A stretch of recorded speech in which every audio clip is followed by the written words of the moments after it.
Exactly. ain't. Shout out to Jim Brown and let's never forget that LT was in that movie too, and he was old.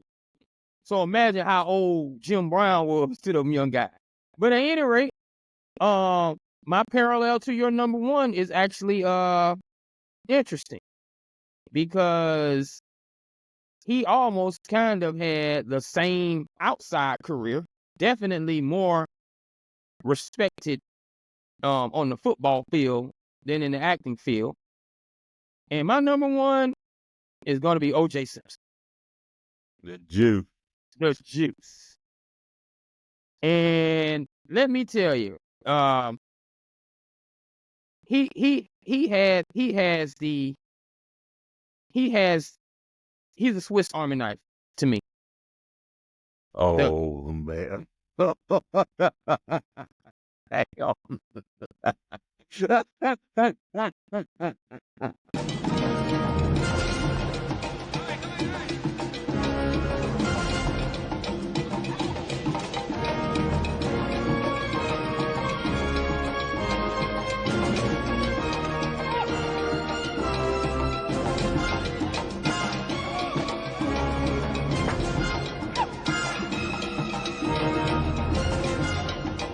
remember, ladies, for all of your comfort and round the house wear, lingerie, comfy clothes, make sure you visit quickvisits.com. That's QUIKVISITS.com. For all of your lounge wear, lingerie wear, sport wear, workout wear, athletic wear, make sure you go to quickvisits.com. They'll be there for you, and you'll love that, I tell you. Welcome to another edition of Not Just Another Sport Show, which also stands for No Jazz. NOJASS. Today, we're going to do this weekend recap, and I apologize that your host, Katie, is not available today. He is going under the name Yeezy Prime, and I'll tell you why a little later, because as you all know, Katie is a Cowboys fan, and it's been hard to walk around the streets, so I had to make myself unidentifiable, because there is no place you can go right now where the people aren't looking at you like, y'all still them boys? Do y'all still have a roof? You know, all kinds of stuff going on. But at any rate, this is No Jazz. And of course, I have my man with the plan, my eye in the sky, the other voice that you all love and respect. Tank, tell the people hello, Tank. What's happening, everybody? Hey, how was your weekend? I tell you, mine was just fine. And you know why. And that smile was brought to you by the arrogance of Pittsburgh Steelers fans. That's right. We popping our collars. Pop in there. But before we pop any more collars, we just want to make sure you all hit that like button, hit that subscribe button. Thanks for commenting. Go find us on Instagram at noj.a.s.x at No Jazz Show. That's 2 S's and another S for show. TikTok, loving you all. On TikTok, No Jazz Show. Follow us on Facebook, on our Facebook page, No Jazz Show. And thank you to all of our sponsors, new sponsors, everybody coming in. And so, to begin, top of the weekend story is, and everybody knows, I love this. This actually did make my weekend feel somewhat good. Jake Paul defeats Mike Tyson. No. Jake Paul defeats a 58-year-old Mike Tyson. Because see, I'm from that era, and I saw little small bits and pieces of the 21-year-old from Catskill. If he would have came in there with that one, it would have been lights out. But that's neither here nor there. Hypothetical. Jake Paul won a unanimous decision against Mike Tyson in AT&T Stadium. and it was, what was it, 60 million Yeah. Netflix? Yeah, that was. Whew. Yeah. It was that system was crashing, boy, for a minute. It took me a minute. It I took hope me a minute before I bars could is get not in. buffering on you all right now, but they weren't prepared. They weren't prepared for that load, and that was like a before you get started tanking on the fight itself. That was definitely it was a silver lining on that cloud, because I am so very proud, because a lot of people like to say that there's an evolution of an athlete. This new era of athlete is better than that old athlete. Let me tell you something. A 58-year-old boxing icon from the late 80s, not just the 90s, the late 80s, had America on lock on a Friday night. That was not Jake Paul. That was a It was 58 Tyson. year old Mike Tyson. This man is 40 years out of his heyday when he had us on lock Fridays and Saturday nights PPV. So for him to still yield those types of numbers and still have everyone glued and still be able to get the clicks and the comments on social media, in good shape, by the way, too, for his age, I gotta commend Iron Mike on that. What do you think about Yeah, that, Jay? I had a few thoughts about the fight. Some people are saying it was fixed. There's stuff going around on the internet talking about he wasn't. It was against the rules for him to use his uppercut and to knock him out. I'm not gonna. My analysis is based on not any of that. It's based on just simple biology. I knew he was gonna lose. There's no way in the world, unless he gets like Foreman and gets lucky and lands a shot like Foreman did with Michael Moore. There's And that no was way still in the 38 world years old. he That was was still going. Yeah, he 38. was going to beat him.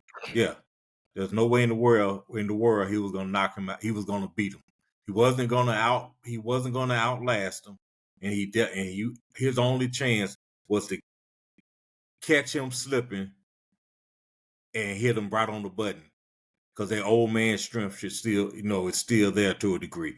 But 58 versus 28, and you in the same weight class. And Jake Paul, is he a great fighter? No, but he has been training for He's some trained. years. Yeah. Yeah, he's a trained fighter. There's no way in the world outside of getting careless for Jake Paul to have lost that fight. He wasn't going to do it. And people were saying, I want Mike to knock him out. I'm like, y'all got it wrong. You got a granddad in there against a grandson. It ain't happening. It just wasn't happening. But I thought it was entertaining to a degree. Some people saying it was sad or whatnot. And for me, it was entertaining because, okay, I knew he wasn't going to get hurt, because I knew a referee would stop it before it got to where he was going to. It wasn't, because it did look like Muhammad Ali when he fought Larry Holmes and Larry whooped his ass like he shouldn't have been in there. It was, I think Paul handled him respectfully, because he could have hurt him and he could have knocked him out, but he didn't. He did show deference and reverence to him. Right. So I appreciate it. It was classy, because think about it. I'm 30 years younger than you. What's it gonna look like if this isn't a street fight? What's it gonna look like me knocking you out?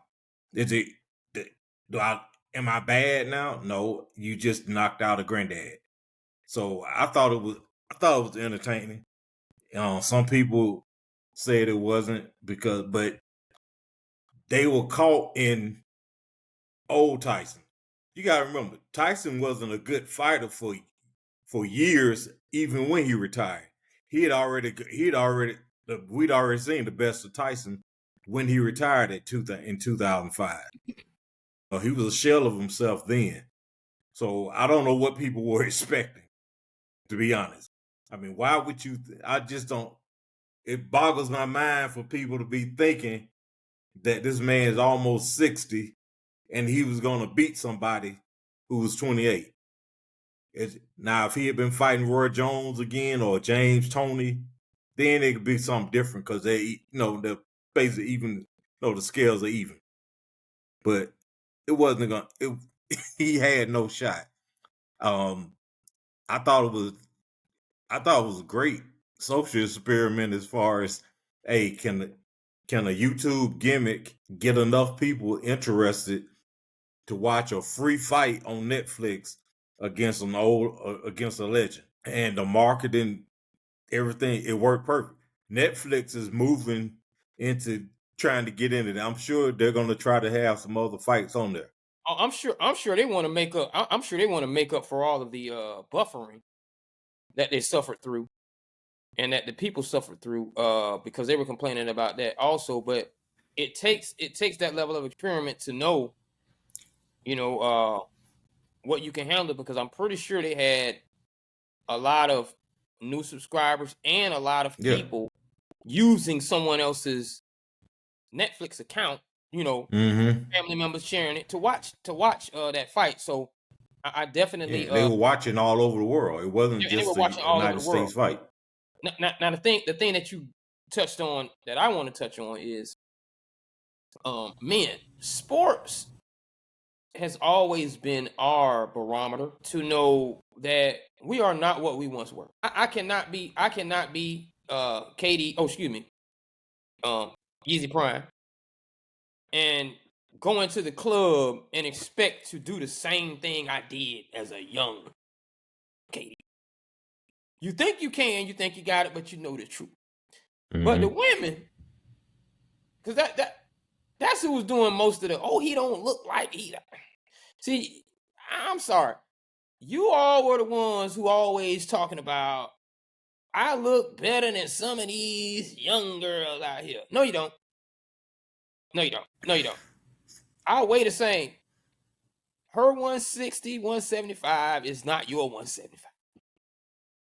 It's falling different. And this is not a knock on women. This is men get to find this out when we go to LA Fitness and we 40 and we think we can jump with the 21-year-old that's 6'10" and I'm 6. It's different. It's just different. So you can't be expecting Mike not to be in there gritting his teeth, moving. You went in there with nostalgia, and I get it. But that was not 21 to 25-year-old Mike Tyson at all. It's like I said, it's like expecting Kid and Play to go jump over their leg and do a split the same way they did in 1989 and 2024. They're not gonna do it. Some gonna fall, or they're just not gonna try it. Exactly. That's the reality of what we saw. This is not saying Mike is old. Mike, great shape for his age. Does not need to be fighting though. I can still get back out there. I guarantee you today Mike's still recovering. Yeah, and he said he had the bad knee, and it lost all of that blood and had 8 blood transfusions a few months ago. So, and that was at the beginning of his training, because his body was not accustomed to that anymore. Think about it, people. Yeah, I mean, like you said, when we get a certain age, we have that moment. Your mind still knows what to do, how to do it, but by the time the signal from your brain gets to whatever body part you need to do something, the moment is gone. Do this. The fuse broke. The fuse from the brain to the body signal broke. That's why the body don't get the message. The fuse out. Yeah, because I had that moment a few times, but most recently I had it this past February at the Super Bowl experience. I was racing my son. We were gonna run the 40. He's never beaten me. Never. He has never beaten me. And this time he had all the built up, pent up rage in his 18-year-old body that said, I'm gonna beat my dad. And I'm thinking, no, you not. Man, we got down to run the 40. He took off. I looked over like this. I hit the gas to get out the hole. He was 20 yards downfield just as I got out the hole. And then my transmission went out. I was like, "What? Why is he that far ahead? Did he jump the gun? No. In my mind, I knew that I knew that what I needed to do. I knew how I've always done. I knew how I've always run fast. I knew I've always been able to beat him. I've always been able to beat a whole lot of people. But time goes by, and your body does not. Your fast twitch muscles don't twitch anymore. They glitch. That's what happened. It's trying to fast glitch muscles. Absolutely. Yeah. So anybody thinking that somebody that age is gonna beat somebody, even an unskilled fighter would have beaten Mike that night because he's just not fast enough. He doesn't have it anymore. He is nothing wrong with it. It's gone. And just for the record, speaking of records, I just want to tell anyone that's of that age, because you're still going to get this, you're still going to get the wrong context. Well, I'm still in shape, and there's always that boxer rebellion in your mind that's saying this and saying that. You're just if you could do like that commercial, and that older Michael Jordan saw that North Carolina young Michael Jordan come out there, and he said, "No, you got to go get him." That's what we're saying. So, and the point I'm trying to say is this: Father Time is 1,783,906 and 0. You can't beat him. He's undefeated. Okay? He's undefeated. Stop trying. And speaking of someone that suffered from a little bit of boxer rebellion and Father Time, kind of on the same note, but different story, Cam Newton, whose body, nothing against Cam. Cam, you still in great shape, man. Still a physical specimen, but you can tell your attributes by the latter part of your career, and even you say you can get back on the field, but by the latter part of you're not Superman Cam. But anyway, I said that to say Superman Cam did deserve his flowers, especially in Carolina, because he indeed, shout out to Mr. Steve Smith, shout out to Musha Muhammad, shout out Luke Kuechly, a lot of those guys in the earlier era of Carolina Panther, because Cam in a sense continued with things that they had done, even though their numbers, you didn't have a bar, you all created the bar. But shout out to them, because I don't want to exclude anything that they did. Thomas, I think they had that linebacker. Thomas Davis, yeah. Don't want to exclude him. But for Cam to walk his son into that facility and see that they had been paying homage to those guys, and then they brought them out when they played in Europe and he wasn't there, is disrespect. I don't care what personal issue you have with him as far as business is concerned, and I don't run your business. It's just my opinion. I don't care what personal issue you have with someone as far as business is concerned. I don't care what they did to you. What that man did for you and your GDP in Carolina while he was there, between the goalpost and the goalpost, and 50 yards in width, undeniable. Should have had one of the biggest frames, or more closer to the executive office than anyone. If I'm wrong, please correct me. But is the name Cam Newton your only NFL MVP in franchise history? Yep. Come on, Tank, you take that one. If that, for whatever things that you don't like about Cam in his later years, as far as going from clean cut and the hair and the dressing, as opposed to how he was when he first came in, No, that has nothing to do with what he did on the field for that organization. Absolutely. His body is beat up still. Excuse me. His body is beat up still from being mismanaged and being misused from all the time. The man, I got a friend, and we talk about certain players, and we don't say the man he's a big dude or he's a big guy. We say certain people, and Cam's one of them. Say that's a big human. Big human. And That's why I hope Cam didn't take my. If you see this, Cam, and you don't take my introduction wrong, because I know you saw me at the LA Fitness one day too. What's up, man? yeah, I mean, Yeah. Cam is what 6'4", like two. I think he's I 6'5". think he's like 260, 6'5", 260, and he's yoked. And unfortunately, they used him like a dang fullback who could throw, and that's why he's beat up.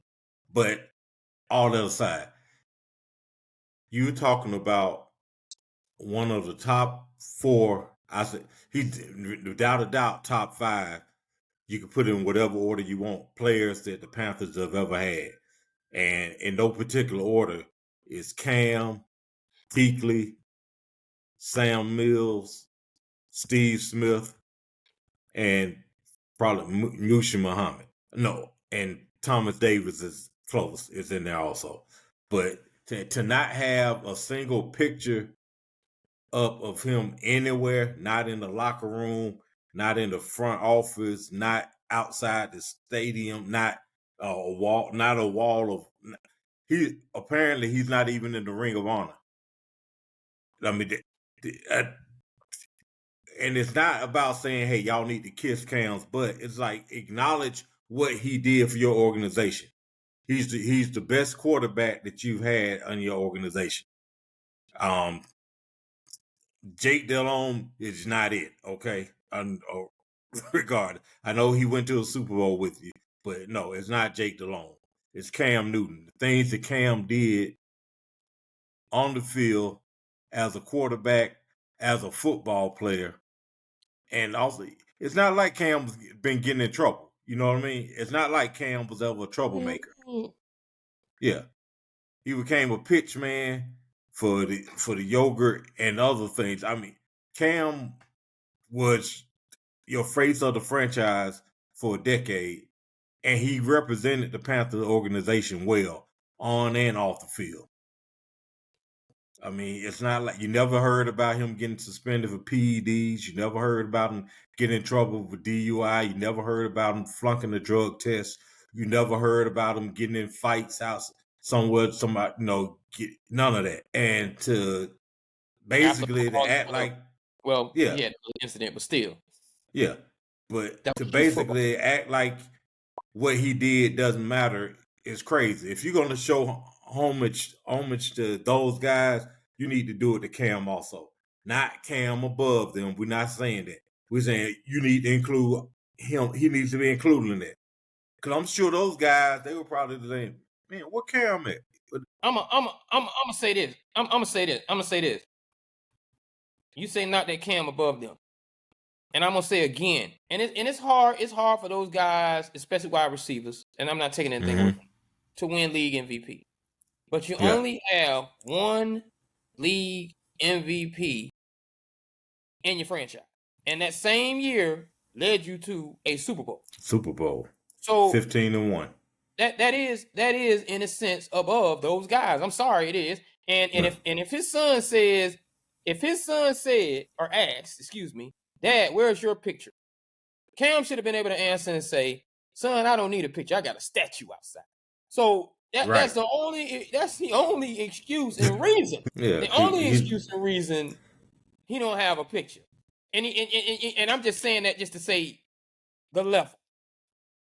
Yeah, it is. There's no reason not to reason. have reverence for what he did and for who he was to your franchise. He actually made you watchable on TV. He made you watchable. Thank you. Thank you. I mean, nobody wanted to watch Carolina before that. I mean, Steve Smith was there, but he had Delhomme throwing him the ball. this is probably the first and last. This is the first and probably the last time you're gonna hear Jake Delhome's name mentioned on this show, and you probably don't hear him mentioned on nobody else's show either. And there's a reason for that. But Cam was a polarizing figure in a good way. I mean, he made you people want to come out and watch the Panthers, and for you not to even have a signature, his autograph put up on the wall, even without a picture. This is autograph of his a MVP signature. year, Yeah, of his Super Bowl year, something. Yeah, it's not right. It's like you said, it's disrespectful. It's not right.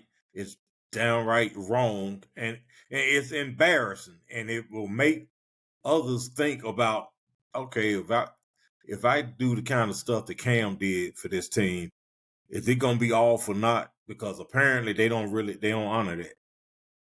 I'm gonna tell you like this too, and we're gonna move on. Any of you young quarterbacks, and I know you don't have a real, I would say, a real choice in the matter, and some of you probably do.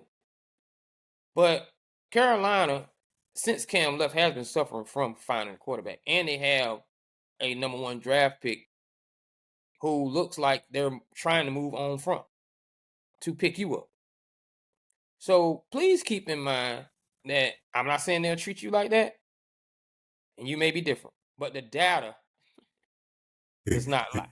So if you get drafted by Carolina, just know if it happens, don't be surprised, because this is just what they seem to do. Now, speaking of another quarterback who is kind of suffering from a level of boxer rebellion and may not hear Father Time calling him, and he is what is he made? Is this his third? Maybe his second. No, his third. This is third. This is his third person that's been collateral damage for the Jets since he got there. Right? Yeah. We got a head coach, we had a wide receiver, and now we are at the GM that's been fired by the New York Jets. And it has AR 12 rifle right in the crosshair. You go ahead, Tank. Maybe as far as the AR-12, since he's AR-8 now, maybe he's had these issues because he changed numbers. Maybe he needs to change numbers back to get. Maybe that'll be his excuse for why he hasn't made to get things done. But the general manager, I have no problem with them firing him. I mean, you got 30 wins and 64 losses in 5.5 years, but as they got rid of the head coach, they got rid of Mike Williams. Now they've gotten rid of the GM. Now they need to go ahead and get rid of Aaron Rodgers because he just doesn't. He's not the same guy physically as he once was, and there's no harm in that.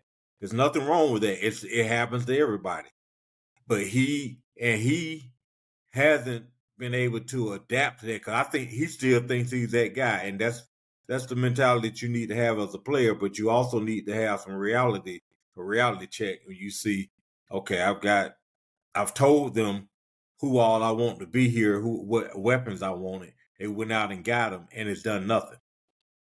And I know you're coming back off an Achilles injury, but you told them to go get you wanted the Devontae Adams. You wanted what's the name? Scanlon. You wanted he wanted Cobb also. He wanted all his guys. He wanted all his guys. And you've done nothing. You haven't had a 300-yard passing game, which these days is routine. You haven't had one in 3 years. You haven't been winning games. I don't know. I think the Jets need to move on from. I think that's what they're planning on doing because they've got the ties they've got the GM and the head coach who wanted him, who brought him there. They got rid of them, and I don't think a new head coach is going to want to come in. I wouldn't want to come in to a 41-year-old quarterback and be like, okay, you need to win with him. Man, this dude might hit the wall hard tomorrow. I think he already done hit the wall. Yeah, but he might hit it even harder. And and I'm the new head He coach, need to and get I got to knocked out. work with him. Yeah, he does. He needs to get knocked out, not a TKO, but a real Yeah, he need to get knockout. knocked out. He need to have a cap happen to him, and then but see they don't have a Willie Beamen because of him. Yeah. What I think they don't even have a Shane Falco. They don't even have a Shane Falco. So I don't know hey, what they're gonna do. I mean, they need to draft properly and draft a quarterback this year. They don't need to go out into free agency. They don't need to bring Daniel Jones up the street. They don't need to do that. I'm just saying. oh, you know what? Hold on. Let's just cut to the chase. Because you just said Daniel Jones up the street. And as soon as you said Daniel Jones up the street, right? I'm going to go 3 places, and then but they're going to all be in chronological order. First place is, you made me wonder if Daniel Jones will even be in the NFL next year as a starter. That's one. Which makes me wonder, what do you do with Aaron Rodgers next year? Was the GM firing a message to say, GMs and head coaches, we're going to have to get 2 new ones? They always get the autonomy to start over. No GM and no head coach is going into that organization saying, we're going to do what Aaron Rodgers said. So, what is his future? I think he is able. He's one of two things. He either retires or he talks somebody into, hey, give me a shot. That was just last year I was coming off of my Achilles. It'd take a full year to bounce back from that. I can still throw. Put me in. I can get the job done. And there's gonna be some desperate coach who might be on the hot seat who says, okay, let me go ahead and get Aaron. Let me go ahead and get a future Hall of Famer. It worked in Tampa, getting the 40-something-year-old future Hall of Famer. Maybe I can get it. Maybe I can get it from this guy. But I wouldn't pick him up. I would not pick him up. I would. You know what? It's You know time what for else him to. also worked in Tampa? Tampa had a defense. That's Yeah, nothing against TB12. Tampa had a defense, and the Jets supposed to have a defense too. They're not helping Aaron. Yeah, I think after a while, when you see Might be your hurting offense him. not doing anything, when you see Yeah. your offense not doing anything, you like, man, we got to pitch shutouts just to try to be in the game now. I mean, There's only one team does that. it's time for him to go. I mean, I think it's time for him to go. I think it's time for him, as Chuck Noll would say, it's time to get on with his life's work. I mean, he's had a heck of a career. He does have a ring. He's got He's got some MVPs. Go on, retire. In 5 years, we'll see you in Canada. And then now on to my second and third part, because I got to move on from this guy, and I say that with the utmost respect for what he's done in this show. And here's what I mean by that, Aaron. What you're holding on to is, you saw Peyton leave with the Hollywood ending. You saw Tom leave with a Hollywood ending. You want that same thing. It's just not happening. Let it be. Because unless, and I don't even see an unless. I don't even see an unless. Because the new NFL crop of quarterbacks that they're bringing in this possible draft, I don't think no one really believes in you enough to deny that pick for you. You've shown the level of selfishness, and I don't know if you're like this as a human. I'm just talking about as a player and a teammate.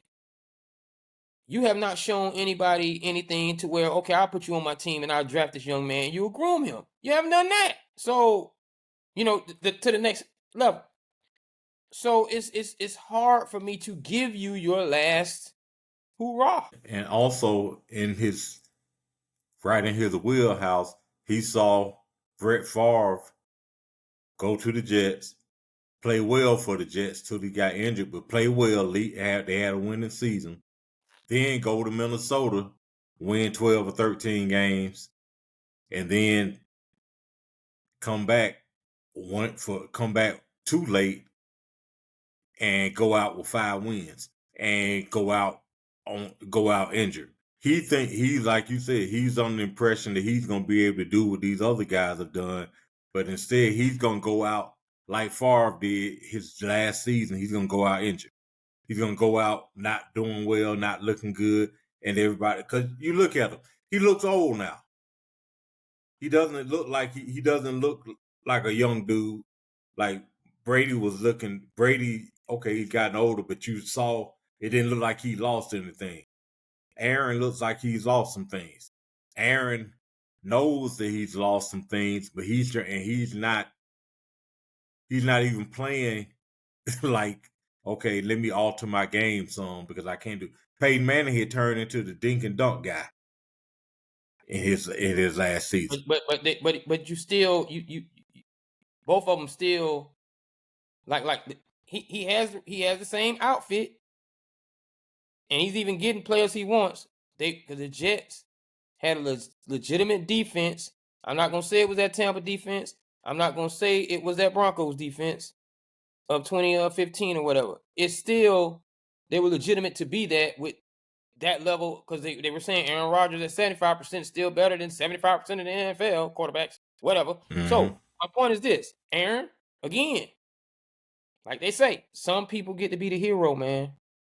Some people get to be the hero. But if you stick around long enough, you end up becoming the villain. Speaking of heroes, my namesake, because this is your host Prime, Yeezy Prime, Coach Prime has become, and I'm dressed up like Coach Prime today. You know, my incognito outfit is also my Coach Prime after the interview. Give me some sunglasses, Prime, please.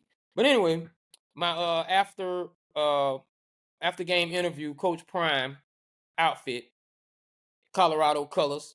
You know, shout out to the U. It's just, you know, coincidental. Coach Prime has, again, and I say again because at an HBCU, he took the college world. No. Not the black college. The college football world. At an HBCU. By storm. Took it over. Jackson State had the news, baby. His first year at Colorado. Took it over. Only really needed to win 2 games to double the wins. Understood what he faced the next year. All the scrutiny. Only needed to win 3 games, 4 games. Everybody should have their opportunity to build and ascend, but has done more than that. You're now bowl eligible as of the week 4. And when they looked on your schedule early in the year, Utah was supposed to beat you, and you beat Utah. Now you're on the outside looking in, but not that far outside. You are just on the edge. And I'm talking about the entertainment edge, to where all you got to do is win the Big 12. And they got to let you win. But entertainment-wise, you are such a great team that college football knows this thing called the bottom line. And when I tell you about that bottom line, that GDP, asking people what's going on in Boulder, and 52 minutes away, 27 miles away, the effect it's having in Denver. The prime effect with them boys being on the brink of making it to the college football playoffs. Shout out to Coach Prime. In 3 years, because I'm going to count that, Jackson, and you lost your staff and all that stuff, had to, you know, lead them behind, but you left them in good lineage. 2 years at Colorado, you shout out to Coach Prime, man. What you doing right now, you're going to keep going, and they're going to say, you didn't do this, and you didn't do that. If you don't do this, you don't do that. But you deserve your praise today for this year. Today. Heisman Trophy winner, possible Heisman Trophy winner on the brink, possible triple threat winner, never been trifecta, never been done before. And Travis Hunter, your son, talking about your son, we're going to get to that being the possible top 5 number 1 draft pick. Today, you deserve your praise. Shout out to you all. Shout out to the Colorado Buffaloes for playing a mediocre game and still beat Utah. Go ahead, Tank. I mean, I remember when he was still on the NFL Network doing doing, you know, the highlights after the NFL, you know, on Sundays, game day final. And I remember he said that I will be coaching college football next year. And the guy kept saying, he said, "No, I will be a head coach coaching college football next year." And I'm like, and I'm thinking, Power 5, who's gonna hire this guy when he's got no no collegiate coaching experience? He's only coached high school. Who's gonna do it? It didn't dawn on me that, hey, it'll be an HBCU that would give him a shot. It didn't dawn on me he probably had it already in the works. But spent 2 years at Jackson State, made them relevant where you see them on TV, and then took his show on the road up to Colorado, up to Boulder, Colorado, where they, like I said, they had only won one game the previous year, and there was no reason for a top flight athlete to come to Boulder, Colorado. There isn't. You know, even when McCartney was doing his thing and had them rolling, it still didn't make any sense for guys to come there. And we know what type of guys he was getting to come there. But still, it made no sense to come to Boulder. Now, the prime effect, which was happening when he was at Jackson State, is going on at Boulder. And he came in, he cleaned house. He's the first coach that I've ever heard of coming into a school and saying, "Hey, y'all can go ahead and transfer because some y'all ain't gonna make it." And I didn't like the approach, but at the same time, he's like, Bringing my Louis bags with me. yeah. At the same time, like, look, y'all didn't win but one game last year. Y'all apparently y'all ain't that good no way. So what I'm gonna keep you for? Go somewhere else and play. But and to get them from 1-11 to where they are now, and like you said, possibly making it to college playoff. You know, he's got to get coach of the year. He's got to get coach of the year. Man. And he's gonna, you know, if they make it into the playoffs, whether they get blown out, whether they play it close, they win, whatever the outcome, there's gonna be a multitude of 4 and 5-star recruits coming there. Some have already committed, others are gonna flip and come there. And some have already visited. Yeah. Colorado has become one of those schools, and he's got ties everywhere because he was on TV for so long. These kids don't know anything about him as far as having watched him play, because they haven't, unless they've been on YouTube. They know that they've heard other people talk about him, but this guy is their father's age, or for some of them, he's their grandfather's age. They should not be and he's relatable to them. Because think about it, their fathers or grandfathers are telling them, you should have seen him play. He was this, that, and the other. And when you always hear the people talk about him, oh, he was the best to ever play his position. And you gotta go, oh man, it's that level of coach. Maybe I need to go check this. Maybe I need to go to Colorado where it's gonna be cold and snowy all the time. And he's making Colorado a destination that guys want to come visit and possibly, come and play. Let me put on my Lee Corso headphones right fast. Let me put on my Lee Corso. Because I got to think about what you're saying right there. And I ain't mean to cut you off, but I'm going to tell you like this. College football, all of the panel people, I want you to listen to what I'm saying. You want you a good matchup? You want to see the scales tilt? Get Colorado in that CFP playoffs, and everybody got to do their job. I'm not saying put them in there, and let University of Miami do their job. And if they meet Alabama, Tennessee, Georgia, Tennessee, LSU, Tennessee, LSU, Georgia, pimento beans in the ratings compared to what that will be. Defensive coach Damian Lewis, who's actually over defensive line coach Warren Sapp, all UM alumni, prime, who went against UM, Mario Cristobal, your former teammates crossed the line. They're going to have a vested interest in both sides.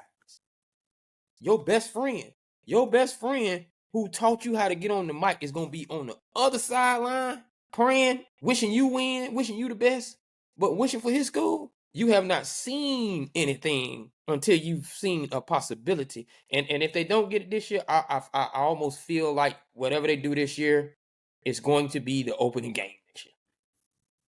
Yeah, I can see that.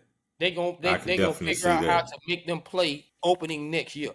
It's just too big, and I just had to say that with my Lee Corso headphones on and saying that now. I wanted to say as you was getting to what you were saying, because this is what I wanted to get to. That level of impact and branding is what Prime brings. Prime been bringing that to football since he rapped and got beat 31-0 by Miami. He rapped at Florida State. Mm-hmm. And he made you say, oh, y'all can beat us? Okay. He been pumping that up. He been Jake Pauling forever. And my point is, they hating, and I hate to use that word. They will not give this man his respect for what he does. Outside of the coaching aspect, the father figure, that's not my son, but that is my son. I'll take you in. And see, to me, and I'm just gonna say this, I'm gonna put it out there. I don't think a lot of people saying they're hating on Prime. I don't think they're hating on Prime as much as they're hating on Prime's possibility of his branches. Because Prime, the people who Prime has put together a staff that allows him to extend his hand and he doesn't have to be there. I guarantee you he ain't micromanaging them boys, but they still have his effect on them, through him. And when you put that in your coaches, your tree is going to do that same thing, and their tree going to do that same thing. And so I feel like it ain't necessarily Prime himself that they're hating on, because Prime been that way. He been braggadocious since the beginning. He was sitting on his mama couch. No, before he was sitting on his mama couch, he told the Giants, I'm not going to need to read that book because I'm going to be gone. He been this way since this is who he is. So stop saying because he's braggadocious because of his new profession. No, that's his persona. So I think they hating on him because of the branches. He has the And ability to create coaching trees. Now, if he moves on, Colorado is still going to be straight because they're not going to allow, and I don't think he will allow them to leave without having some form of his lineage left behind. They ain't going to start all the way over. He's going to lose offensive coordinators, defensive coordinators, 2 Power 5 schools that's going to have the Deion Sanders, Coach Prime, may not be him, but his characteristics on it. And it's more powerful than probably Saban. yeah, he's gonna, and his coaching, his his personality, his ability to lead, his ability to recruit, his ability. He's a change agent, Change agent. His and you accountability see of him. win. Yeah, and you see him not just on the field as a coach and as a mentor and as a father figure, but that's why you see him now doing, into commercials. You see him now; Absolutely. he's branching off into doing commercials. He's got a TV show with Roxy Perez from her name might not be Diaz from Roxy Diaz. yeah, he got a show with her on Tubi. Yeah, he's yeah. So he's transcended just being a coach, but the fact that he's made himself at a later age this marketable and relevant is incredible. I mean, because you see, and he's an excellent pitch man, not just for the school, but in the commercials. I mean, he get you out there to buy some almonds. He get you to buy some Aflac. He get you to buy some KFC. He's, you know, he's turned into that kind of a pitch man. From the NFL to a pitch man. As a matter of fact, that actually sounds like a hit refresh moment. So if you had to think about it, because that was actually good. Yeah. If you really had to go back, in time or recent, who would be your top 5 NFL players that turned into actors, TV or movie? top 5. And for clarity for everyone who's watching, these are guys who played in the NFL for at least went to a training camp.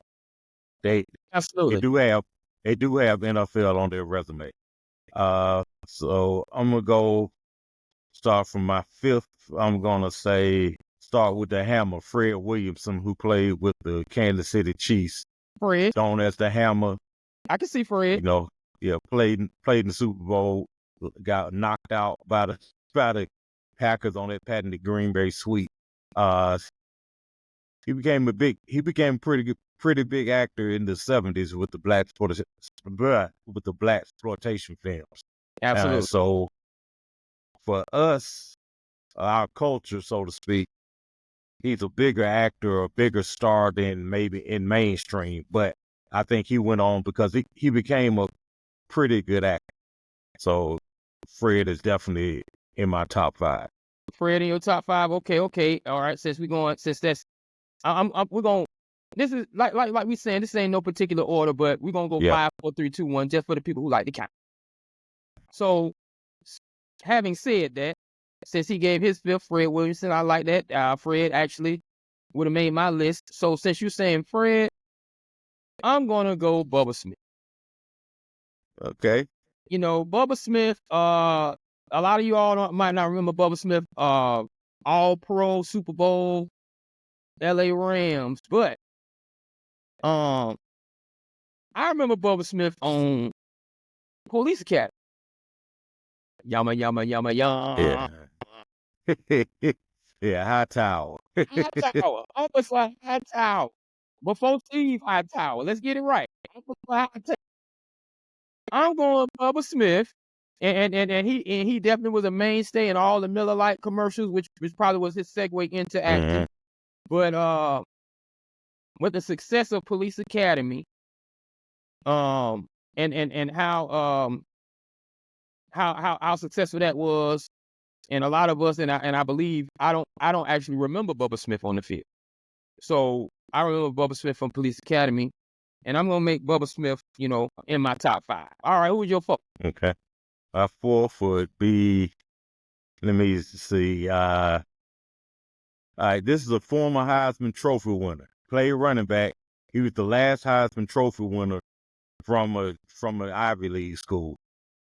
He went on to play with the Jets for a few years. Ed Marinero. He actually still has some hits, has some records, some collegiate records. Anyway, Ed Marinero is my 4. Is going to be 4th on my list. Those people probably know him from Hill Street Blues, but he's also played in a lot of other movies as well. But where I really came to know him as far as acting, was from Hill Street Blues. But like I said, he's been in a lot of other movies as well. He's still active today, as a matter of fact. Yeah, Ed Marinero, Hill Street Blues. I mean, like you gotta go. That was like one of the most respected TV shows. Yeah. I won't necessarily put it out there, and we saying some names like MASH, but it was definitely longevity, long staying, very well acclaimed, strictly acclaimed TV show. Ed Marinero is awesome choice. All right, we're gonna give that one to Ed. All right. So for my number 4, I'm gonna run it back to I believe they probably still were the Phoenix Cardinals. Back then. Alex Karras. Lineman Alex Karras. TV show that you all might remember. He was the dad on Webster. Long running TV show. But before he was a gentle giant of a dad to a adopted kid. Well, no. Well, he did adopt him, but his friend, I think he passed and left Webster to him. That was the storyline, I believe. Yeah. I'm gonna go with Alex Karras, because that was definitely a long running. Since we're in the line of long running, acclaimed TV shows, Webster is right up there with Different Strokes.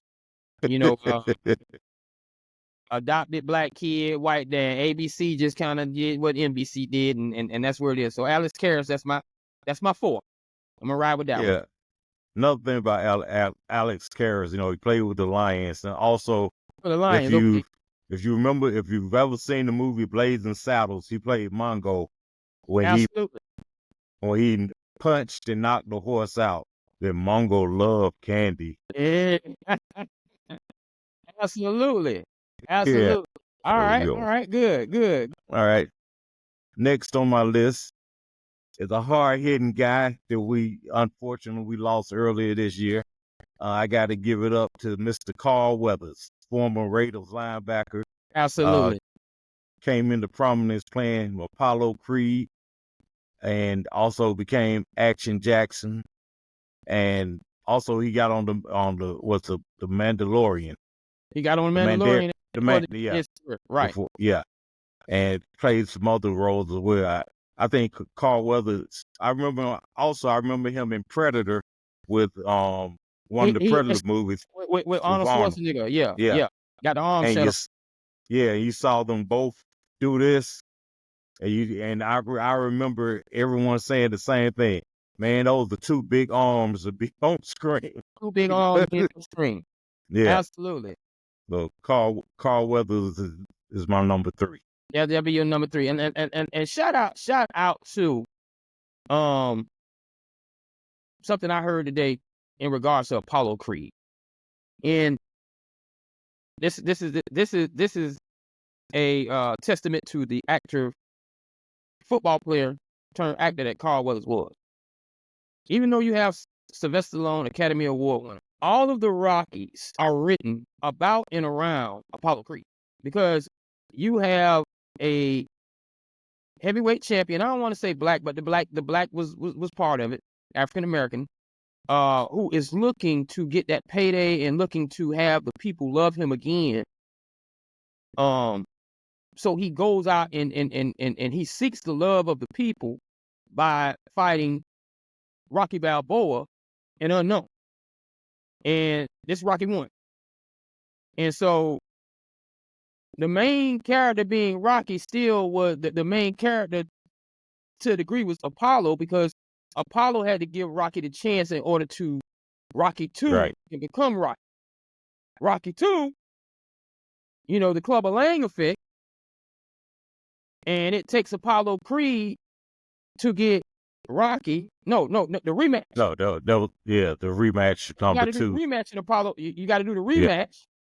You got to do the rematch in Rocky 2 in order for Rocky Balboa to finally count Apollo out to become the champion, Rocky Balboa. Then in Rocky 3, the Clubber Lang element, and it takes Apollo Creed to train Rocky and become his friend to give him the eye of the tiger back. Then Rocky 4, Rocky don't even want to fight no more, but he goes back into the ring because he has to avenge his friend Apollo Creed's death because the Russian killed in the ring. So Carl Weathers, and if you really want to know the truth, the new age of Rocky, is Creed. His his son. So Apollo Creed is indeed the core of Rocky. Yeah, he's ingrained. Yeah, he's ingrained in, and he's the DNA of the movie, of the whole franchise. Yeah, he's the DNA of the whole franchise. All right, so on to my number 3, and he gets in by. You know what? I'm gonna tell you something. It's a two-way technicality, but I'm gonna give it to the long-staying man. Okay. Because he did do his due diligence by getting into 2 training camps. Not a very long stay in the NFL, but enough to qualify. And I'm going to give that to a lot of you all know him as James Evans. Damn, John Amos. He's going to be my number 3. And we lost John Amos earlier, this year. But he's a very accomplished actor. Probably one of the, and I'm not going to mention his name because I already know he's probably on the number 3, number 2 somewhere. One. But I will say this. One of 2 football player actors who I don't care what age they got. They look like they can still whoop your ass. Yeah. I know the other one I'm And talking they about. I'm not gonna say and his they name. had Yeah, and yeah. everybody gave him They stayed reverence. in shape, and I'm talking about like even on Players Club when John Amos was like, "Why don't look at me like that?" I mean, he had that commanding presence Commanding that, presence. yeah. And at the same time, when he needed to be, he came across as approachable and as lovable and as extremely Fatherly, like, humane. yeah, Yeah, exactly, extremely humane. exactly. You never really saw him go outside of James Evans. You know, He he was always always a strong a man. strong black male figure in the movies. All right, so that's my number 3, John Amos. Go ahead. I guess it'd be number 2 for you. Okay. All right, my number 2. Hey, if you're of a certain age, you know exactly who I'm talking about. You might remember him from the field. He's got over 100 sacks. Played with the Rams, but you're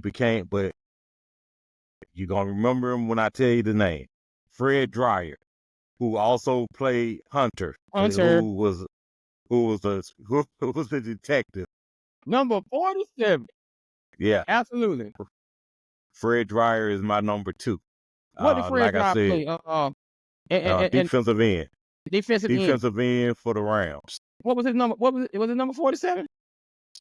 He was no, he was. I want to say it was 88, but 88. I can't. I knew it was something. I'm Right. I might be mistaken, but yeah. Okay, But okay, like I something. said, Okay, Fred and Drive. he collected 105 sacks, which is Absolutely. was a lot. So yeah, so Fred Dreyer is my number 2, and And I'm telling you, that was a great era. Hunter, yeah, man, that was a great era. That was a great era of TV. that was a good show. And That was a good show. Fred, like we talk about John Amos. Fred, when you saw him beat somebody up on TV, you know, he looked like he could really beat somebody up. He looked like he was Yeah, not exactly. He looked like he yeah, could still. yeah, Yeah. yeah. It wasn't Hollywood. It was like, yeah, well, this dude used to take down quarterbacks for a living. So, Yeah. and I often wonder if these guys were their own stuntmen. he probably was. And quick thing about Fred Dreyer, then you get your number 2 out. I remember seeing an interview with him, and he was talking about how much Joe Namath had helped the game of football and got guys able to get paid and he made the NFL marketable. He said, because in Namath's later years, his knees were shot to hell, and it was all he could do to drop back without his knees giving on. They showed a clip of Fred Dreyer doing it, and he was like, you wanted to tackle him and bring him down because that was your job. But he said you did not want to hurt him because what he done so much for the game, so you didn't lay into him, Right. wrap him up, and you would help him down as opposed to just laying him out. And that's just part of the gamesmanship and respect that the game and certain players deserve. So I always thought that was real classy of him to do that because he could, him and a whole bunch of people could have took him out. Especially in the era of it's okay to take them out. Yeah. It was a very when you say the level of respect, they were definitely applying that level of respect because they didn't flag you for too much. For killing the guy, yeah. Yeah, they didn't flag you for killing the guy. All right, on to my what would be number 2. I'm gonna bring it more to contemporary times, but this man does indeed deserve his roses for what he's done. This will probably be he has more considerable playing time than John Amos, so he definitely hits the cut more in the qualifiable sense of playing in NFL for that period. But I'm going with Terry Crews, cheeseburger. Terry, man, hey, to go from training day sitting on the sideline just looking like a mean goon to Damon, and what was that, Friday After Next? Yeah. To White Girls, to sitcoms, Everybody Hates Chris, to household name TV shows, I have to give Terry Crews much respect in his evolution from the NFL to acting. Awesome work. I just Terry, man, like he's my contemporary times guy.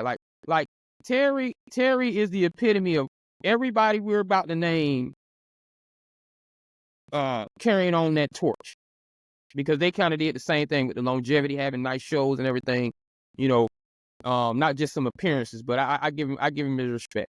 Absolutely. Yeah.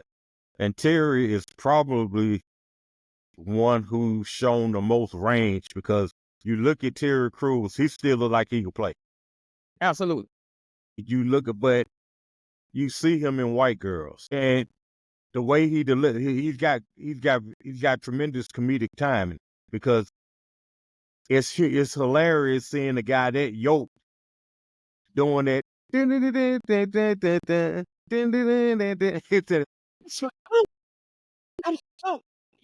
I think about that too, because maybe that's why Terry didn't play football that long, because he had that funny streak in him. Like maybe he wasn't mean all the time.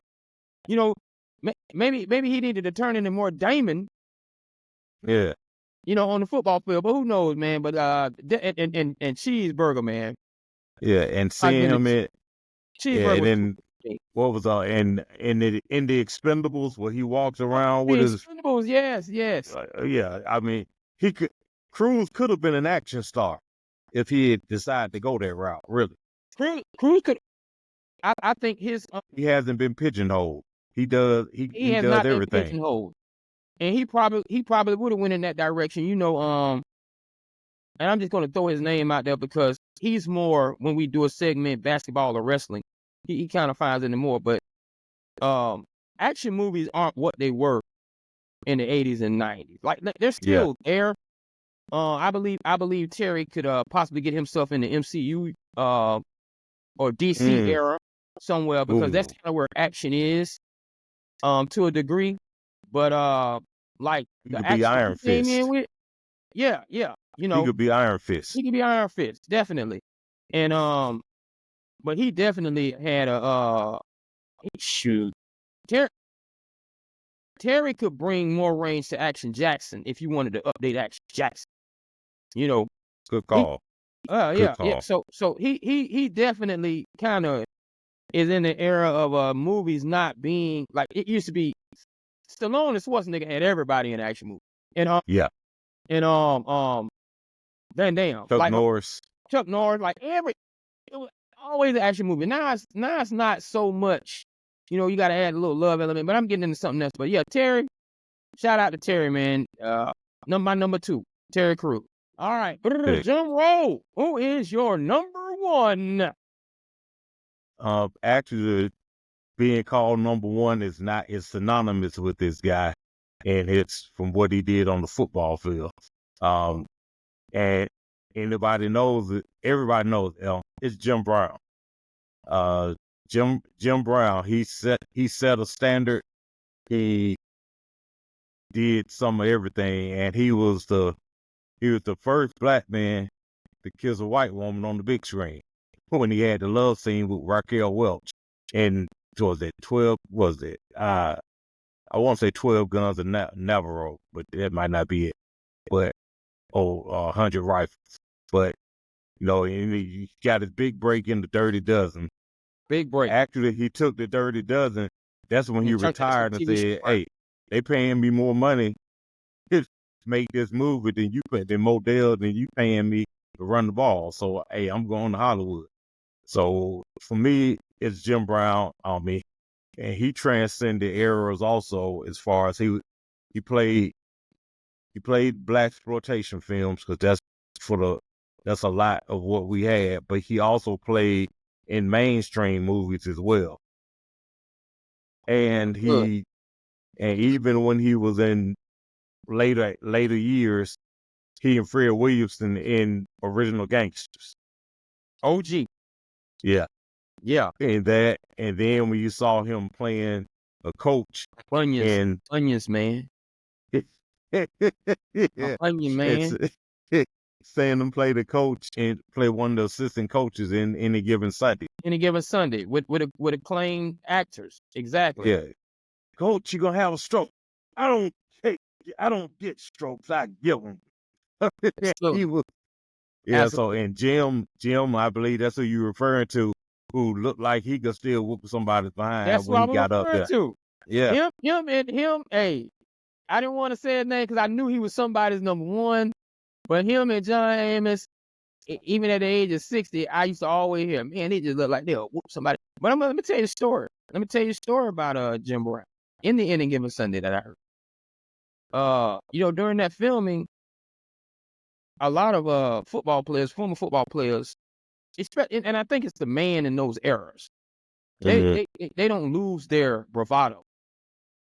Even in the younger guys, they never feel like I can't take it. Yeah. And so they said it was some young actors. A lot of them were, walk-ons, didn't make it in the NFL, but they were football players, so they understood the environment that they were in filming for Any Given Sunday.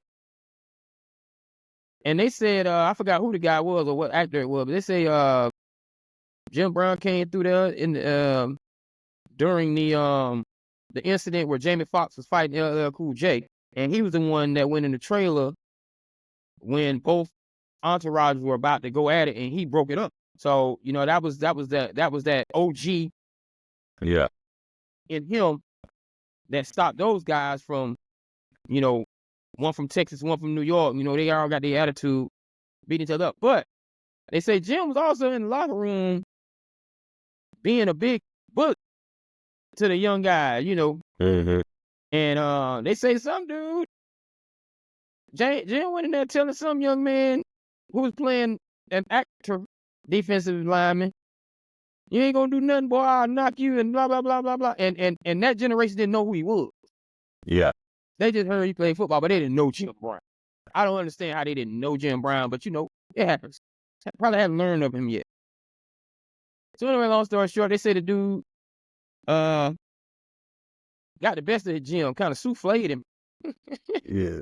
And Jim got up like, man, I was playing, man. He said, Yeah. Jim had realized, hey, I'm 60. Yeah. Yeah. And a quick one, then you go to yours.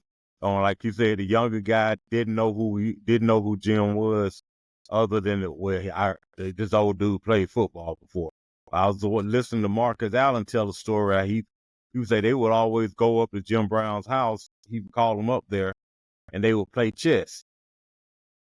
And when you thought you might have been able to beat Jim or get checkmate, you look, and Jim had this look like he's gonna kill you because Jim would still have the look that he was playing football, and he was gonna kill you. And it's like he was like, whether we were playing basketball or playing chess, you just don't beat Jim Brown. You let Jim Brown win. Let Jim Brown win. He looked like he was gonna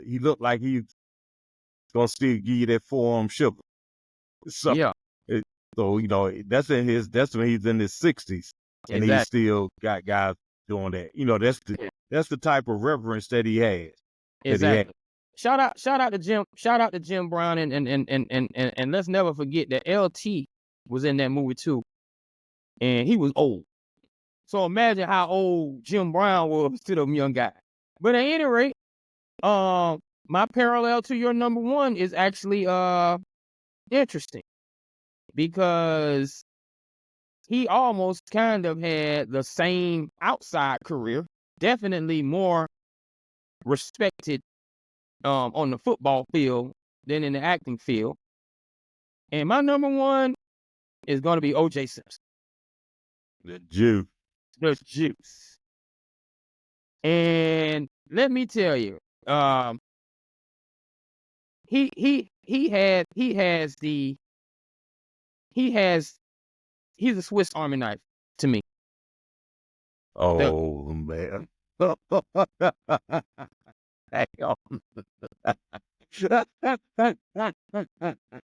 what I mean by that is What I mean by that is, and I'm You wearing cutting gloves. up. And I'm wearing gloves. What I mean by that is he was a pitch man. He was the ultimate pitch man before Michael Jordan.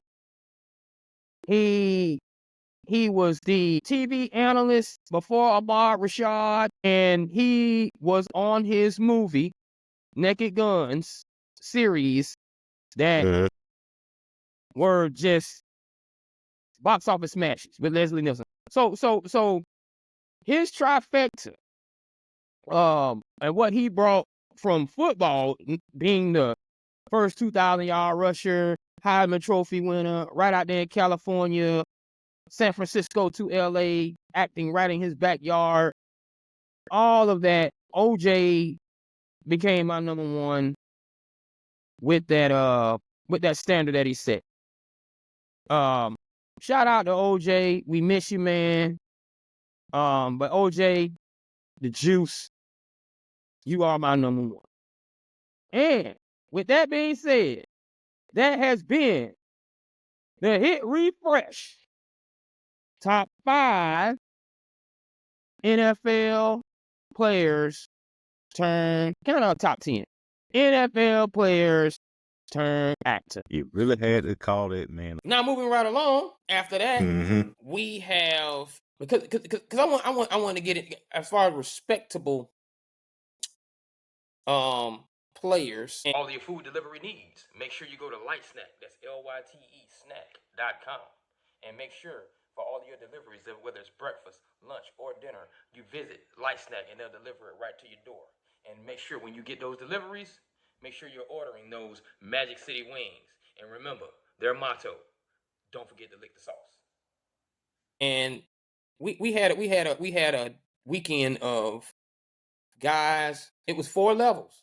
Well, I'm gonna say 3, but definitely 4. Kansas City versus Buffalo, Pittsburgh versus the Ravens. And I'm gonna go with Kansas City, Buffalo first because Josh Allen got him a win. And for me, I understand you need it for the momentum going into the playoffs. I get it. I get it. And you need to get over that hump of knowing you can beat someone because you let that you kind of get that monkey off your back and you get that ghost behind you. I know the Cowboys suffered for so many years of not being able to beat San Francisco, but it was playoff, right? And then you move on. So that's why when you do it in the regular season, it's not so much of that level of impact for me personally, but I understand. So shout out to Josh Allen for finally getting over the hump and beating Kansas City. You know, this past weekend. What do you think this does for Buffalo and just Josh Allen's, confidence if he has to meet up with Kansas City again? I think Buffalo hasn't had a problem with Kansas City in the regular season. It's been the postseason where they've really run into trouble. Absolutely. But I think that now Buffalo is better equipped to beat them. We're gonna see. I think it did good. It did a good thing for them. Just okay, we beat them. But I also don't think that they were ever in fear of them. So they didn't feel like that it was a big deal to beat them. As far as hey, we never beat them, but they've got to do it now in the playoffs. Now for this crop of guys that they have on the team now, these rookies and free agents, hey, look, we knocked off with Kansas City. We knocked them off from being undefeated. So, hey, when we play them in the playoffs, hey, it's just business. We're gonna do what we did. We're gonna do. We've already shown them, and we've shown you all that we can beat them, and we're gonna do it again. I think Josh put himself back in the hunt for the MVP as well, and because he's doing more, he's having to do more this year, having lost the receivers that he had last year. Because he's got Keon Coleman, who's a rookie, and he's got and he picked up Cooper, but Cooper's an in-season pickup. Shout out to Cooper. Yeah, I'm gonna speak on Cooper in a second, but go ahead. Yeah, and now they're using the running game. So I think they're taking a different approach. Shout out to Cook. They're going to take a different approach in playing them as they did, and then if they meet in the playoffs, they're going to take a different approach. I don't think whether they win or lose, the game will be different. Will look different in the playoffs than it did last year because they're going to take a different approach. The litmus test approach was Stephon Diggs. Yeah. And what I mean by that is I didn't like this about Amari when he was with the Cowboys, but I understood that's just his personality. Amari is not going to say anything at the end of the game or during the game during those moments because Josh Allen is like one of those guys where he chooses not to give his main guy the ball in those crucial times. It's not the fact that you're not getting 12 targets, completing 8. You're getting your target. You got your numbers. But you want, of those 15 targets, you want those 4 in the critical moments when it matters and you're not getting them. And I believe that's where Stephon had his issues in the critical moments. Right. And he's always had those issues. He's always had those issues, and there's nothing wrong with an athlete wanting to be involved, and that's what you get paid for, to be involved in that moment. Amari Cooper has another personality. I kind of wish Amari would have wanted that, but he's just passive in that regard, and what that does for Josh Allen is you can distribute the ball. It puts your mind at ease. But what you have to do, because you're not worried about feeding him, because he's not. Amari's a team player. Amari is a team player. He's that team player type that kind of makes you wonder if Josh Allen going into the playoffs just a second would have the ability to maintain himself and keep his composure for a wide receiver that's not giving him all that business like that. So it's some good stuff that happened, and it was great. And I definitely appreciate Amari for being that guy that did allow Josh Allen to possibly, we're not saying that's what happened, but to possibly see that level of confidence in him. And now, with the return of Tank, we're going to move on into another QB. And this ought to be a good subject for him, but it's not necessary. He's going to get into, I'm pretty sure in his explanation of this, he's going to get into the subject.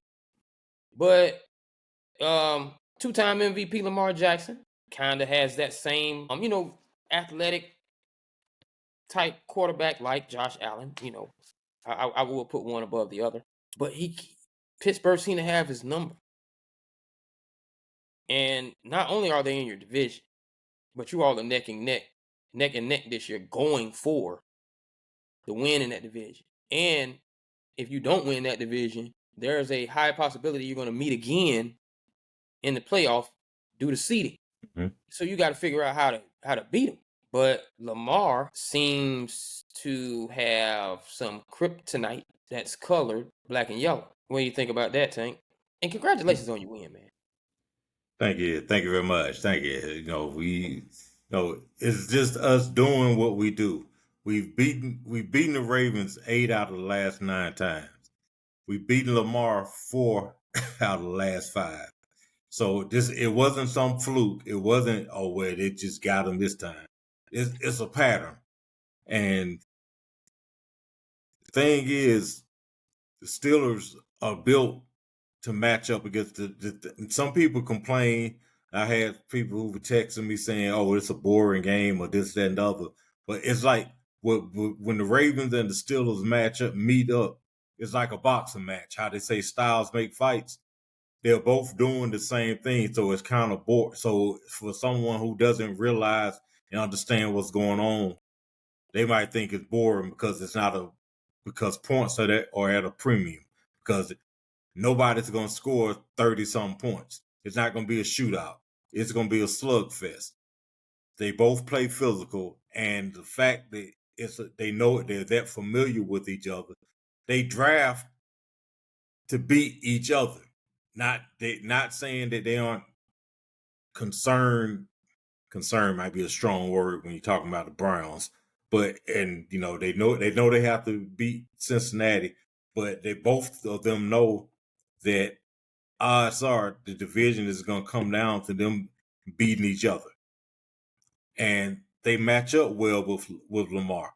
And this year it's even worse. I think it gets into Lamar's head because okay, we got Derrick Henry now, and you've seen what we've been doing.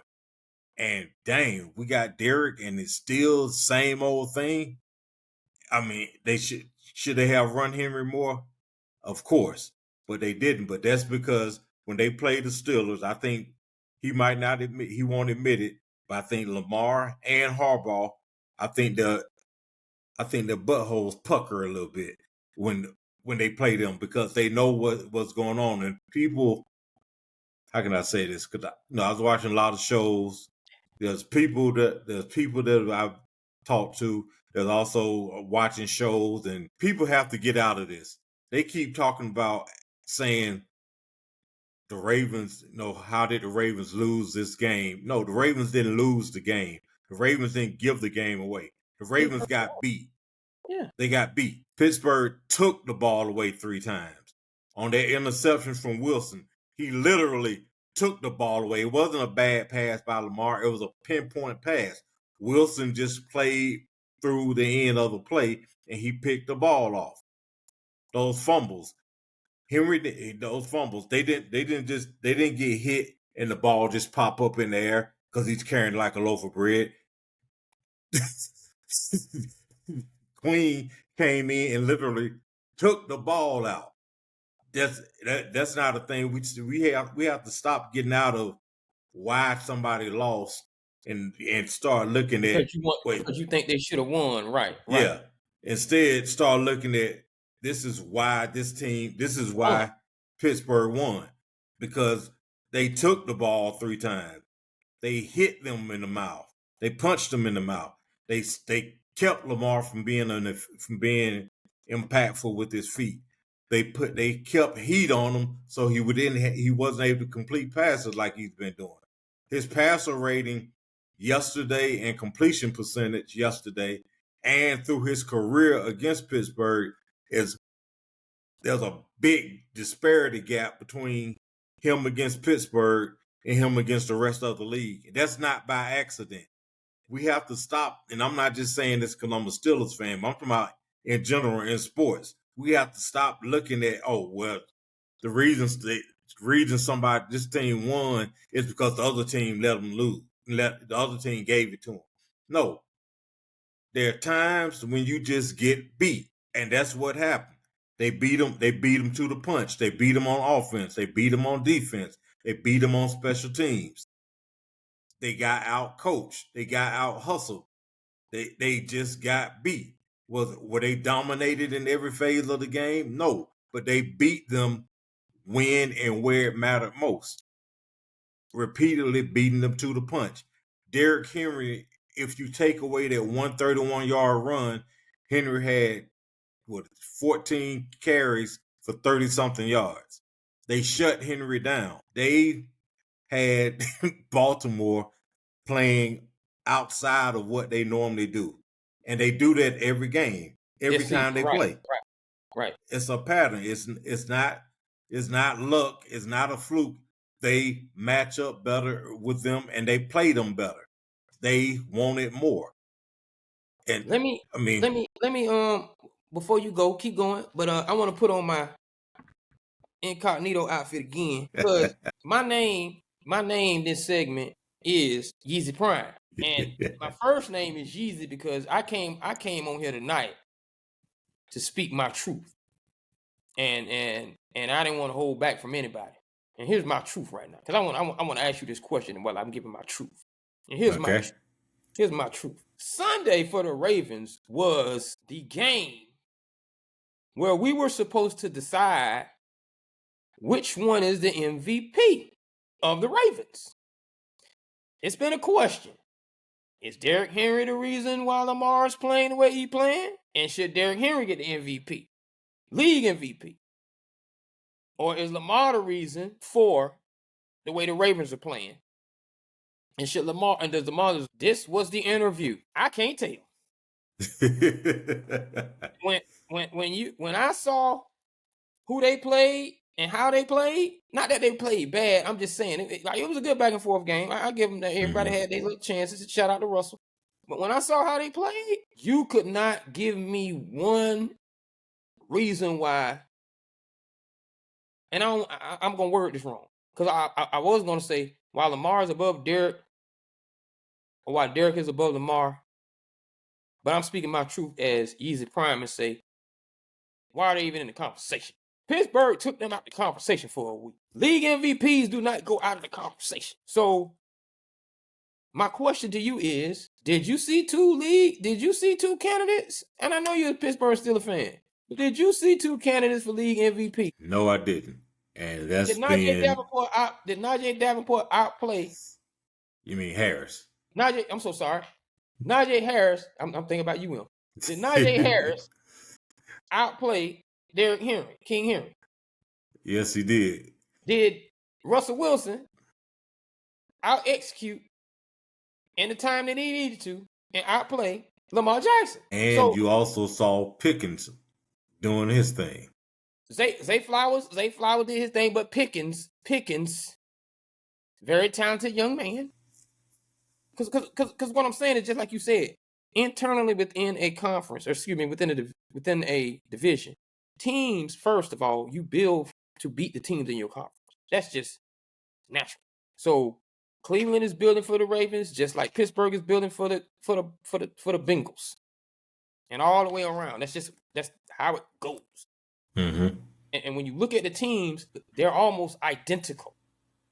I believe that's why Pittsburgh even thought about Justin Fields in the beginning because of the mobility, right, of Deshaun Watson, Lamar Jackson, and Burrow. You're saying, okay, everybody in my division like that. Let me get one. That's what they do. Zay Flowers, and we're not saying that they're the same, but Pickens, Chase, Flowers, Cooper, it's defensive end. Defensive end. Everybody trying to get them a JJ Watt. That's just what they do. But I tell you this, I didn't see any reason why two people in the conversation for MVP were MVP. Bird took them out. You didn't see it. You didn't see it at all. They looked like some guys who end up trying to figure it out and get dominated. There were things that they hadn't been doing all year. They did. You had the fumble. You had the both of them ineffective running the ball. You had bad passes being thrown. Then you also had Zay Flowers wide open, drops a pass that hit him right in the hands. I mean, Did he? That moment was too big for Zay. That's why he dropped it. Bottom line, it was too big for him because it hit him right here. There was no reason for him to drop it.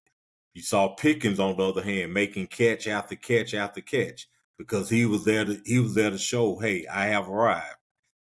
And I think that Tomlin, the coaching, he outcoached Harbaugh, and I just feel that the Steelers are in a position where they're getting better each week. They haven't peaked. They haven't come close to peaking yet because they've got to get Mount Washington involved more. They've got to get Frymuth involved more. They got to get Mike Williams involved more. There's the upside for the offense is still there. They're here. They still have the ability to get here. So they're going to be dangerous coming down this gauntlet of the schedule. They've already knocked off two teams that were looking very good in Washington and now then in Baltimore. And short week, they're playing Cleveland. They only have one day to put installs in. So it's going to be interesting. But I think there's no reason for them not to beat Cleveland in 2 days. Hey, excuse me. I promise I'm going to let you finish. But check this out. You know why y'all beat them personally? I think because we're better. I'm gonna tell you. Mm-hmm. Y'all evenly matched. I'm gonna tell you why you beat them though. because number 6, Queen, who used to be a Raven, he's the one who would have sent the memo to Derrick if he was still on the Ravens about what this rivalry is. Yeah. And the Pittsburgh Steelers don't need Queen to get them the message. The message, Queen took the message with him to Pittsburgh, and there's nobody giving out the message in Baltimore anymore because the old Ravens knew the message. Just like the old Steelers that played those old Ravens knew the message. The Ravens didn't know the message. See, they need somebody over there that's gonna send the message because Derrick didn't understand the environment he was in. And he coming from Tennessee, so I'm gonna give him the benefit of the doubt. I'm gonna give him grace. He didn't know. You need to tell me what's going on here. Please shoot me the memo. Queen would have shot him the memo. Somebody better figure out who's gonna be the one to, because that's the first meeting this year, right? Yep. It's another one, possibly 3. Somebody needed to shoot the memo to the Ravens about how important it is to beat the Steelers. So whoever that's gonna be on the Ravens, send the message. Rent due. Yeah. And last thing about the Steelers, particularly defense, that I got to say is, the other week I said, we didn't have the same kind of impact players on each level of the defense like we've had, like the past defenses have had. Yesterday, I saw that. We got Hayward still up front, but we also got Njobi up front, who's coming into his own. Queen came into his own yesterday. That Queen yesterday showed this is why the con man went and got him in free agency. We've already got Watt. So, we already had that change agent. Minka, Joey Porter Junior showed themselves to be change agents again yesterday. They're developing guys who can really impact games at all 3 levels of the defense now, which is what they used to have. Now they've got that again, and it makes the defense and the team very dangerous, regardless of if the offense is producing touchdowns or not. Because think about it now. We beat them with 6 field goals. We didn't get in the end zone. We should have gotten in the end zone, but we didn't. When you can beat a team like the Ravens with just field goals, what does that tell you when the offense is clicking to the point where they're able to score touchdowns? It's going to be the Ravens are now a full game behind us, so they're playing from behind. They're trying to catch us now, and I believe the Ravens are going to drop another game or 2 before the season is over. Before the regular season is over. Shout out to the Queen beating the King. And now, this has been another episode of No Jazz. And of course, we like to close with some last and final words. You go ahead and you shoot them out first. Tank, you have the floor. Keep it real quick, real brief. And you might think it's a shot at your team, and it is, but it's also a fact. Last night, we saw the Cowboys Stadium, a piece of the roof fell down, caving in. That was symbolic, literally, of the roof caving in and falling down on the Dallas Cowboys. It doesn't make any sense for an NFL team to only score 1 touchdown in your home stadium for a season in 5 games. Jerry, you need to step aside, get you a real football guy to be a GM, and get you another head coach, somebody who was not just going to be who you didn't hire because it's going to be like a yes man. Because what you did in the offseason is showing up every week. It's been you guys on the 5-game losing streak. Next week it's going to be 6 more than likely. The team needs a whole. You don't have the talent that you thought you did, and this season is showing that. And you need to realize, hey, I need to get some football people in here to take care of this, because you can't do the job better than anybody else, and that's why you're 3-5. That's why you're 3-7 now. Okay, Now, I will say this. I will say this, and then I'm gonna get to my closing words. I am your host, KD, aka Yeezy Prime, for the night, because I have, as I stated before, I'm incognito because my team is 3-7. And Tank did not give a, he said he gave his disclaimer. He said it would feel like it was a, he didn't want to make it feel like it was a shot to my team. And I didn't take it as such. That was just him giving his honest opinion about what's going on with the Cowboys and, what they need to do. And I totally agree with him. The only thing I got to say about his remark is this. We are 3-7, but one of those three was Pittsburgh. Now, on to my closing words. A broke clock is right twice a day. On to my closing words. Now, I saw my man Bronny, go down to the G League, and he is in the news. And they're reporting to him, the 4 points, like he's struggling. Will he have time? What does it look like for the future? I am not here to talk about Bronny. I'm just here to reiterate again. You have to be very careful and understand when the environment places you in a position to pivot the right way. I don't want to use Bronny as an example because he probably was pushed in another marketing situation, that could be something that had everything to do with his father wanting to play with his son, and I don't have anything against that. That's not the context that I'm using. I'm just telling all the kids that are looking at the situation, and I'm just getting them to understand, if you are athletic and you're doing your thing in high school, when you get to the next level, and that being college, and everything surpasses you, your pivot is probably try to be more of a point instead of the combo guard or the shooting guard. Figure out a way to stay in the game. And because the radar is on you, but no one's going to take care of you like you. And for me, I hope the young man finds his way. He is athletic. He's 6'2". I hope he can find that area of a very athletic guard, that can defend anybody. Find your inner what's my man name with the Celtics that helped them win the championship? Got the brothers. I'm gonna say Embiid. No, not Embiid. And I shouldn't be talking about it if I can't say his name. But find him and figure out your place, because I think and it's they're looking for you to score points, and that might not be your game. Don't let anybody get in your head, young kids. Figure out your game. There's a way to stay, and I hope that this young man is indeed above all of the Holiday. Find your inner Drew Holiday. Find your inner Patrick Beverly. That's what I meant. Inner Drew Holiday and Patrick Beverly. Because, these guys actually could score points in high school. And then you see how they're surviving in the NBA.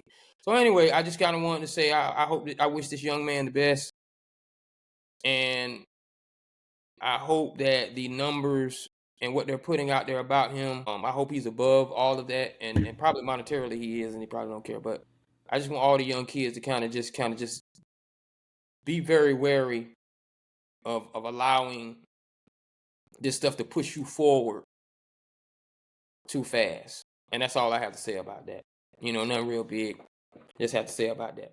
So, again, this has been No Jazz, not just another sports show. Please follow us on Instagram at noj.a.s.s. Please follow us on Twitter at No Jazz Show. That's 2 S's at the end and an A, and another 3 S's for the show. Please, actually X, I'm so sorry. Make sure you hit that subscribe button on No Jazz Show YouTube. Make sure you hit that like button. Make sure you comment.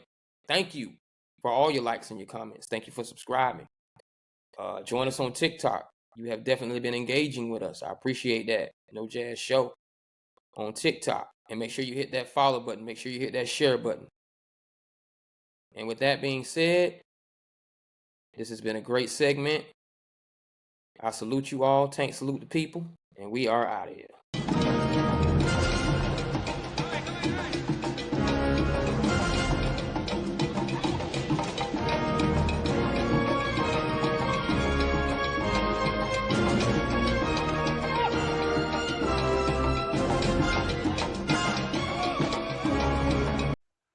You just watched another episode of No Jazz. Follow us on YouTube at No Jazz Show. And make sure you hit us up on Twitter at No Jazz Show. Make sure you hit us up on Instagram at noj.a.s.s. Follow us on Facebook on our Facebook page at No Jazz Show. All right? See you soon.